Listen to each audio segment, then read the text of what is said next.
Hello? Please state your name, identity, and the purpose of your visit. Oh, except you, Toma.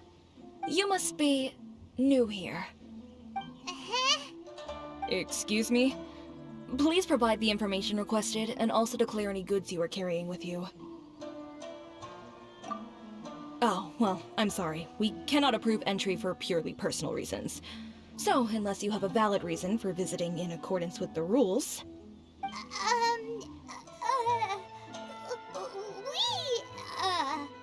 My apologies, but I'll have to ask you to...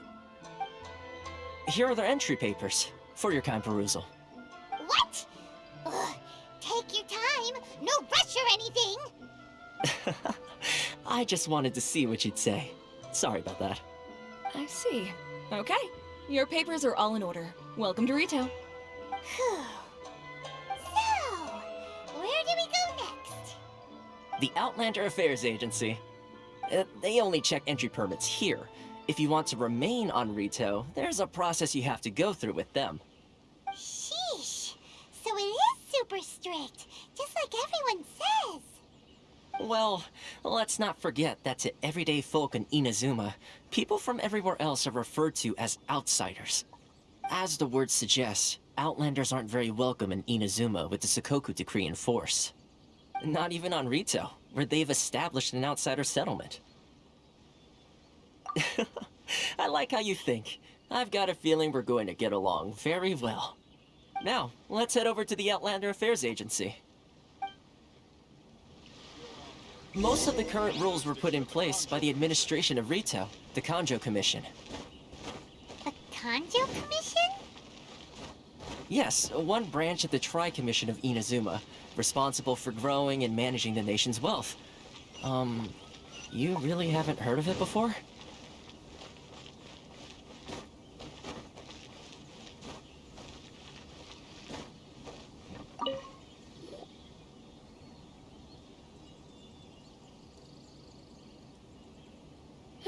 You've completed the entry procedures, yes? And now you want to apply for residency, both of you? Yes, please.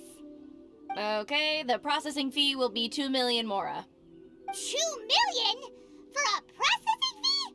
Are you serious? That's right. 1 million per applicant, which makes 2 million total. Don't worry, you can trust my math. Paimon wasn't so much questioning your math as...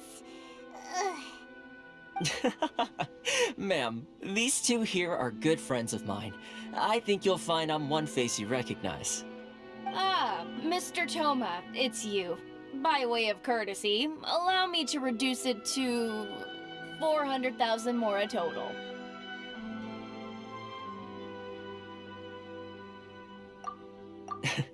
Thank you ever so much, Miss Eureka. But as this is just a processing fee, I think 600 mora should cover it if I'm paying on their behalf. I'll treat you to dinner too. How does that sound? That's not how you haggle! By all means, bargain the price down, but... Alright then, as you wish, Mr. Toma. I will make a record. Much obliged.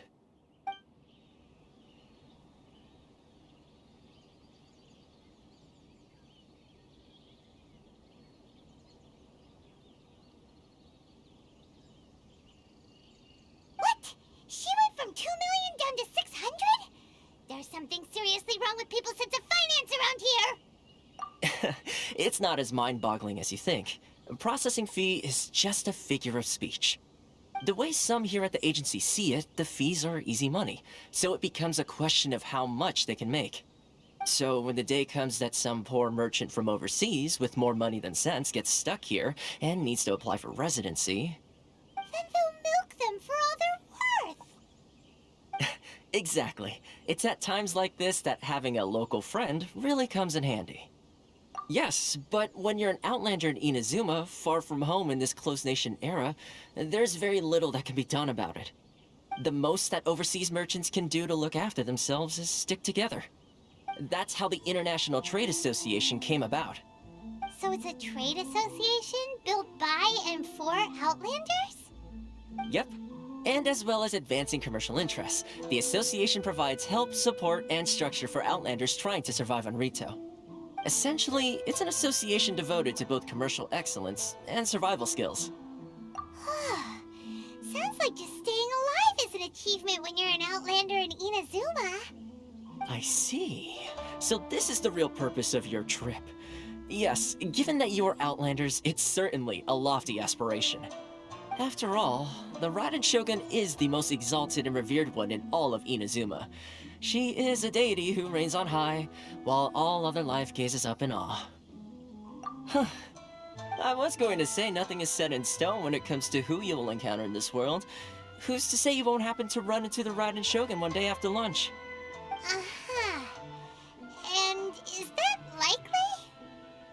Okay, I'll give it to you straight. I know of a way to introduce you to the Raiden Shogun. Really? Wow! The Rito Fixer's better connected than we thought!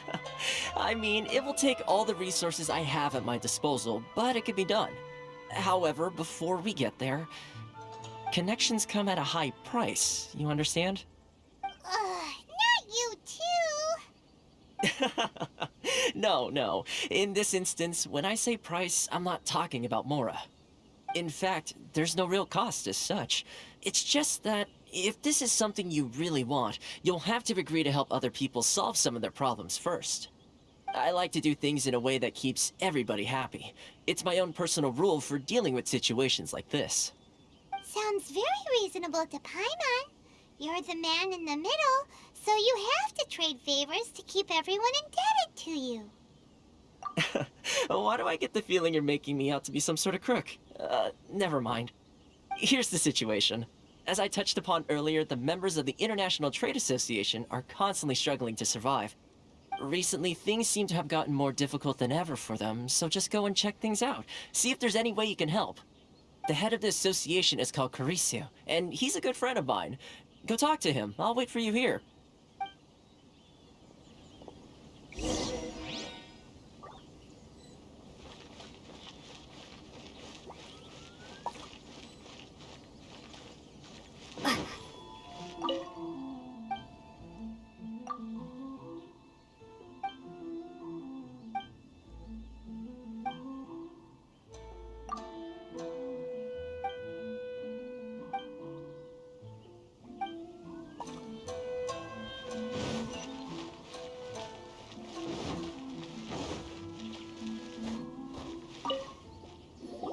Huh?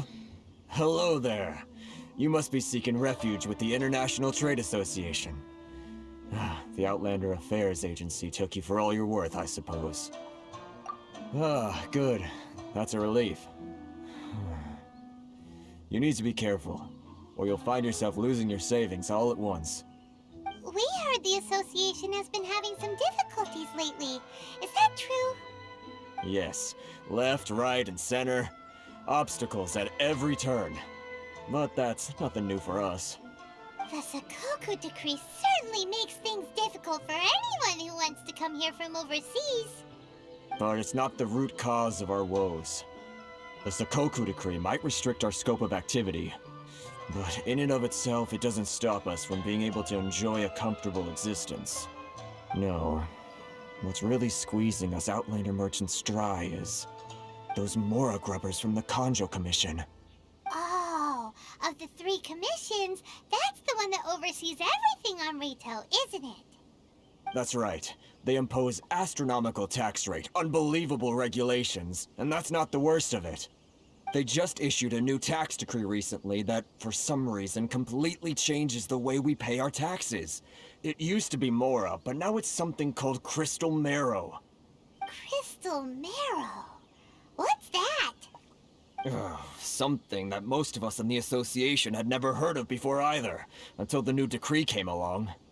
Eventually, one of the older Liyue merchants recalled that he once shipped a batch of it to Snezhnaya in his youth. So, in order to pay our taxes, we began an arduous search for this Crystal Marrow.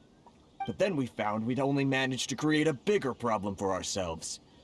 The rising demand for Crystal Marrow drove the price higher and higher.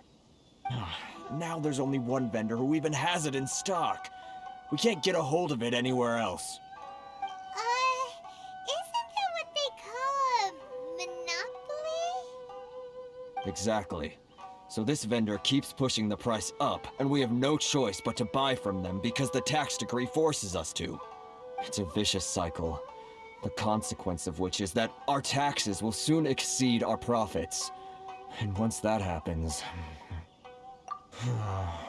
We've tried communicating with the Commission directly, but this is a nation where the cries of a few struggling merchants will never be heard over the ever-present roar of thunder. Fontaine, my dear homeland. I miss you an awful lot at the moment. Sounds awful. They're really bleeding them dry. What do you think we should do? But Carice's the head of the association, and even he hasn't had any luck. Not to mention, we're Outlanders too. Right, and besides, I think this may well be the fate they've ordained for us. Okay. Well, we could try tackling the problem by going to the other party involved. That vendor... I've actually done business with him in the past, but after a point he stopped contacting us. I have no idea where he sources the stuff. Well, it definitely sounds like he's being unfair. How do we find him? We could go talk to him and see if he lets anything slip. Hey, that's a pretty good idea. Since you're not affiliated with the association and you're new to Rito, he may just let his guard down. If I remember correctly, our usual meeting point with him is under a tree by the coast in the residential district. See if you can find him there.